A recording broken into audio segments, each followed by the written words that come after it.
Welcome back. Now, a record £18.2 billion in military support for Ukraine has been announced today as the Defence Secretary John Healey was taking part in the Ukraine Defence Contact Group meeting in Brussels. Healey also announced that the UK was going to provide £450 million for Ukraine, 350 of which is coming directly from this government. The rest is going to be provided by Norway. Well, let's bring in our security and defence analyst, Professor Michael Clarke, for more on this. Afternoon to you, Professor. Thanks for being with us. So this figure that has been announced today, £18.2 million, is about 21 billion pounds, 21 billion euros. Some of that is already money that we knew was going to go to Ukraine, right?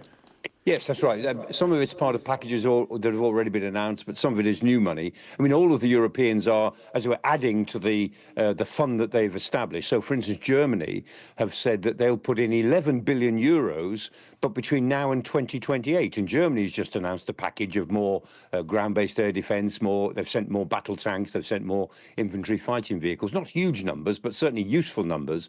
So it's quite difficult to keep tabs on this, Kamali, because every time somebody makes an announcement, it all sounds like new big money, but actually it's usually marginal additions to the big money they've announced over quite a long period.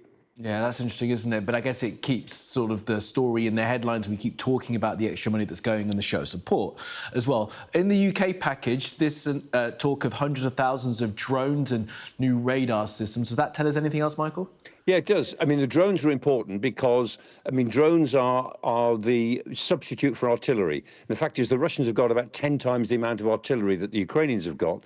But the Ukrainians, because they've made such good use of drones, are finding that most of the offensive that they can take against Russian attacks are actually the most effective weapon they've got at the moment are drones.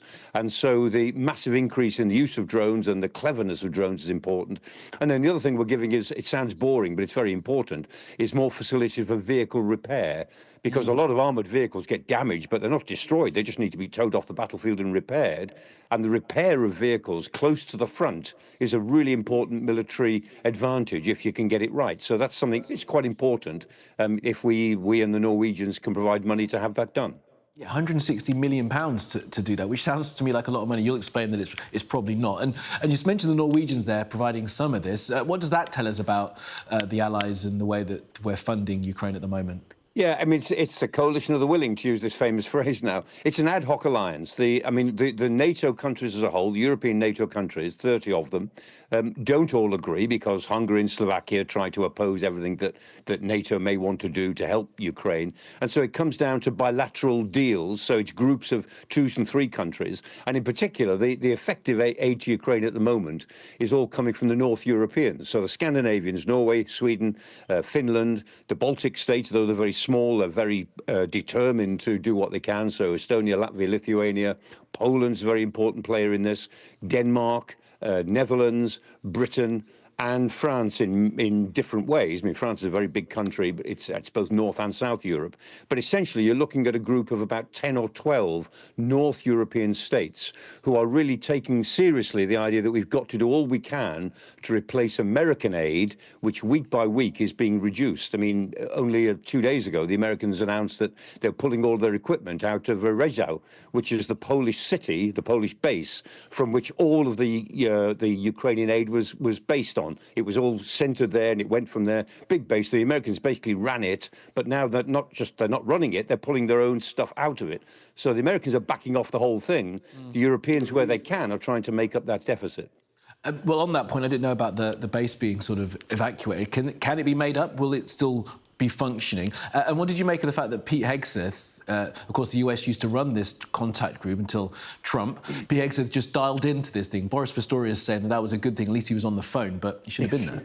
Yes, on the phone is better than not being on the phone. I mean, but Zelensky isn't there. I mean, because he's got other things to do. Umarov is there, the Ukrainian defense minister, so that's quite important.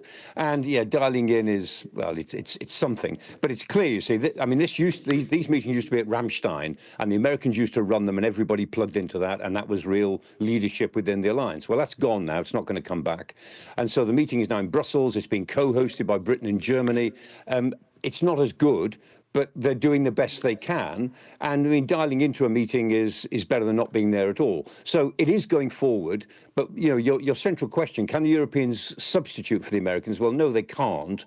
They can substitute, let's guess, say 2/3 of what the Americans could provide. But they're going to have to gear up much more if they will do this for the rest of the year and into next year, which is looking increasingly likely.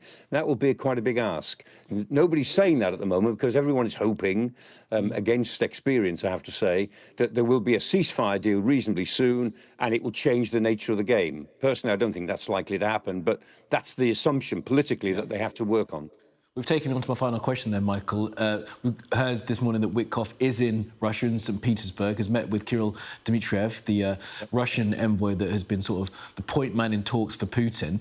What does that tell us about where we are with this? I mean, last time we spoke in the week, ceasefire hadn't even been mentioned for many, many days. It seems to be back on the agenda a bit now. What's your sense? It is, well, the fact that Witkoff is talking to Dmitriev shows that they're really talking about deals. I mean, Dmitriev is the leader of the chairman of the Sovereign Wealth Fund of Russia. So he's not the man who's going to do a ceasefire deal over Ukraine. He's the man who will do a big minerals deal between Russia and the United States. So it tells us that Witkoff's first priority here in Petersburg is to talk deals between Russia and America, not ceasefires in Ukraine. Of course, he may then go on to, we don't know, but he may go on to Moscow and he might meet Putin. That hasn't been confirmed yet. Peskov this morning, the Russian spokesperson, said that I'll let you know, he said, if there is a meeting with Putin. So that I wouldn't be surprised if there is. But I mean, I don't think we should read too much into Witkoff being there. I mean, he hasn't really talked ceasefires for about 3 or 4 weeks now, and they'll be picking up the threads that have gone pretty cold in the recent week or two. Yeah, indeed. All right, Professor Michael Clarke, thank you for that. For now, speak to you again soon and certainly see you next Wednesday for our Ukraine Q&A. Yeah. Professor Clarke, thank you.